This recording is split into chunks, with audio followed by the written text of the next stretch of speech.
Xtra with me, Sami Moraya. And Karaoke Thige, KT. Now, Thige, I want us to now shift focus to transfers because yesterday the transfer window in England came to a close. The window in Spain is still open. The window in Saudi Arabia, interestingly, now we still have to also focus on Saudi Arabia, is still open, and the Italian Serie A is also open. But just a quick look at some of the main transfers as of yesterday midnight. That is the 2nd of February when the window was shutting. And I want us to start with an African player, Ademola Lookman, who finally secured his move away from Atalanta to Atletico Madrid. And this is after he had gone on a strike sometime last year, saying he did not appreciate the treatment that he was getting at Atalanta. And this forced him to go on loan in Turkey. And now finally he gets that move that he wanted last season. Oh yeah, Ademola Lookman, if you're a fan of the Serie A, has been one of the brightest sparks in that league. He was actually named Footballer of the Year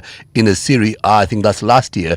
But then coming back into this season, Atalanta, there have been some changes. Coach Gasparini left Atalanta, and some of the victims of that has been Ademola Lookman. If you looked at him at the African Nations Cup, his form was slightly below what we expect from Ademola Lookman, and it's nice. Sometimes the players look out for themselves and they're like, no, things are not working here, I need to make a move. He certainly makes it as one of the top African transfers.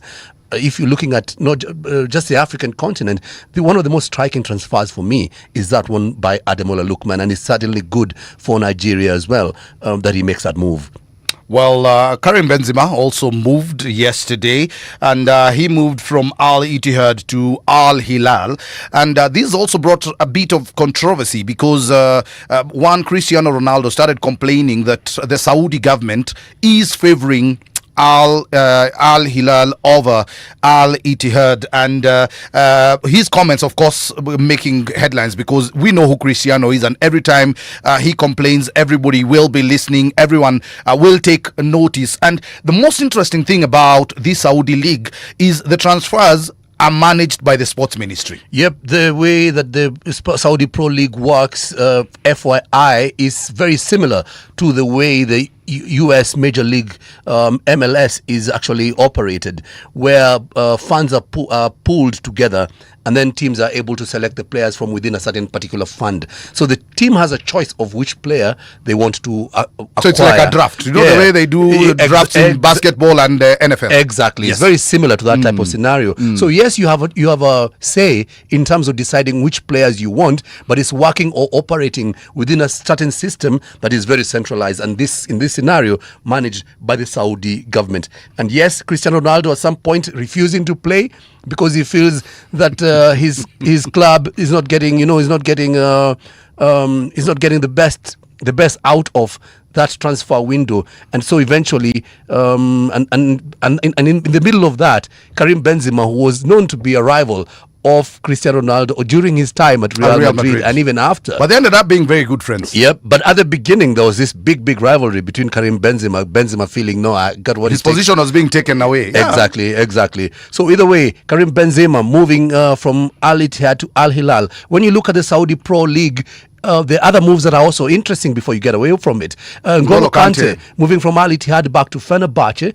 And the thought here is that N'Golo Kante wants to make the France squad, and being in the Saudi Pro League, which is considered by many to be less competitive, then it's an edge for you when you move to Europe or Central Europe, where the leagues are considered more competitive. But Karaoke, the reason why that league is seen as less competitive is because, do you know, the king actually sometimes just wakes up and a bunch of his friends decide, you know what, today we want to see a match between Al Hilal and Al Ittihad, and they call it the King's Cup, and then they put in money in a pool, and that is what is played for.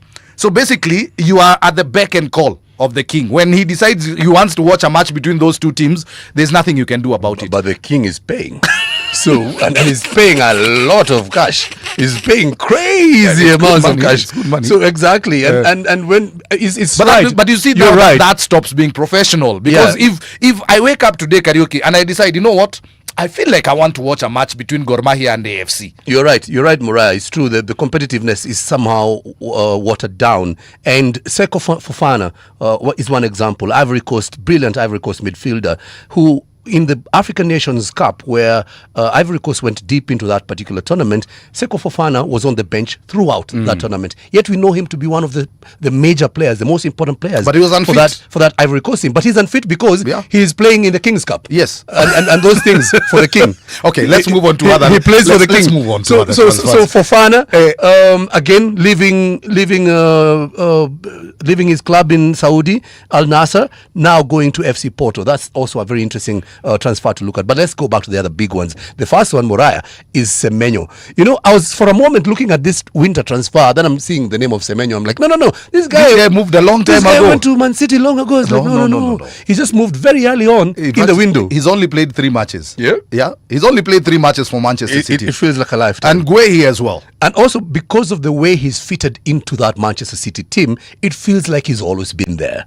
In fact, all of a sudden, Haaland is no longer the player that he was, because Semenyo is the one who's scoring all the goals. Semenyo has scored in all the games that he has played in so far. Yeah, brilliant transfer brilliant business for Manchester City. Guehi as well. Let's talk Guehi. also about Guehi. Big transfer from Crystal Palace. One of the brightest defenders in that particular EPL. And a seasoned defender for that matter. So it's a big one. England will be relying on this particular guy come the World Cup. He's one of the sure guys set to start in that central defense pairing. It will be Guehi and who? But Guehi is certainly one of the 2 guys in that England Axel team. Disasi moving from Chelsea to West Ham, moving from one London team to the other. That's about trying to save his career more than anything, because at Chelsea he was discarded. He was not selected. He was not even figuring in the bench anymore.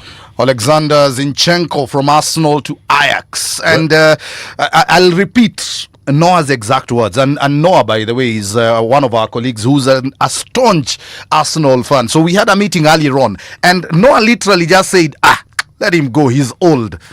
Yep.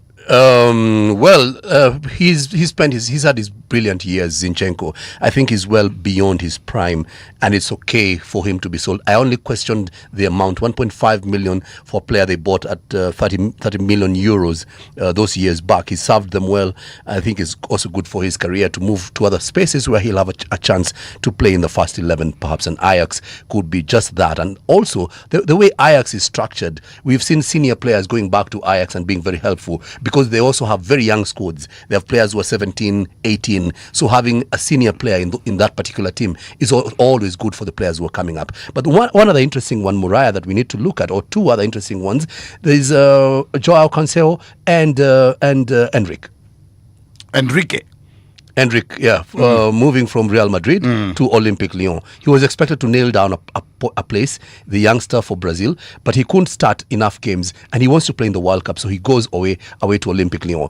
Joao Cancelo had moved to Al Hilal. Again, those games they play for the King. Now he's back again into more competitive stuff, going back to Barcelona. Because like you're saying, everyone is trying to look for a position in the World Cup. Douglas Luiz leaving Juventus, coming back to Aston Villa on loan. And that is a move basically for Douglas Luiz. It's a big move because he was a star player at Aston Villa before. He went to Juventus, was not getting enough starting positions. And so he eventually decided, you know what, I've had it, I need to leave. Now, there's another interesting transfer that I want us to discuss, and this is Lucas Paqueta, who's left West Ham, one of the star players for West Ham, leaving West Ham and going back to Brazil to play for Flamengo. And one of the things he said is he had several teams in Europe that approached him, that were talking to him, that wanted him to move to them, but he chose to go back to his boyhood club. Yeah, Lucas Paqueta, big talent. Brazil will need him in the World Cup. If he can be fit, he is one of the players that Brazil will depend on in that particular midfield. He's big for them. Oscar Bob is also one to mention, moving from Manchester City to Fulham, perhaps revive his chances of playing in that revered World Cup in June. So I think a lot of the moves we've seen here are about the World Cup in June. About the World Cup in June. And finally, I want us to talk about Tammy Abraham moving from Besiktas back to Aston Villa. Aston Villa really strengthening in this window. Remember, they had the sanctions and they couldn't make any transfers, but all of a sudden this has opened up for them and they've made so many transfers. Yeah, they have made transfers. They're still playing a game of cat and mouse with the FIFA, with the UEFA rules in terms of being able to follow that. But then they're saying, no, the club has to move on. So, yeah, they've gotten back Tammy Abrahams. I think that's good for his career. At some point, it looks like everything was over for him. By the time he was leaving Milan, which I'm a big fan of, his form was very low. He couldn't even manage a place in that Milan team. Going out to Besiktas in Turkey, had a bit of a topsy-turvy time there, but then he's back again in the fold for Aston Villa. Can he be able to revive his career? Is he a cut? Can he have a ninth life in that English Premier League? Tammy Abraham, widely travelled player. Widely travel player. Now, as we wind things, because Yes. figure time is not on our side, and this just goes to show how short an hour can be. I want us to discuss something about Eliud Kipchoge. After winning 2 gold medals in 2016 and 2021, Kenyan marathon great Eliud Kipchoge will return to the Olympics, this time as a flag bearer for the opening ceremony of the Milano Cortina 2026 Olympic Winter Games. The 41-year-old is one of the 8 bearers who will carry the Olympic flag into the San Siro Olympic Stadium during the opening ceremony on 6th February. Now, I just want to point out something before we start criticizing. The flag bearers were selected by the International Olympic Committee and Fondazione Milano Cortina 2026 athletes, as well as individuals whose personal and professional journeys embody the principles of peace, unity, and solidarity that inspire the Olympic movement. Now, are we talking about our Eliud becoming too old, not being able to run, and all of a sudden we were making him a flower boy? Yeah, well, it happens. It's not really my first reaction to that, Moriah, was exactly that. What is Moriah? Not Moriah. What is Eliud Kipchoge? It would be worse if Moriah is I know he was the one there with the flag. Yeah. So what is Eliud Kipchoge doing in the Winter Olympic Games? Why is he there? It has nothing to do with athletics. It has nothing to do with anything he touched in his career. Yes, we do have some Kenyans, two Kenyans, which is also very interesting. But we've had Kenyans anyway in the Winter Olympics. This time we have a gentleman and a lady. Yes. We've had previously only gentlemen representing the country. And the lady is Winter actually Olympic coming Games. back.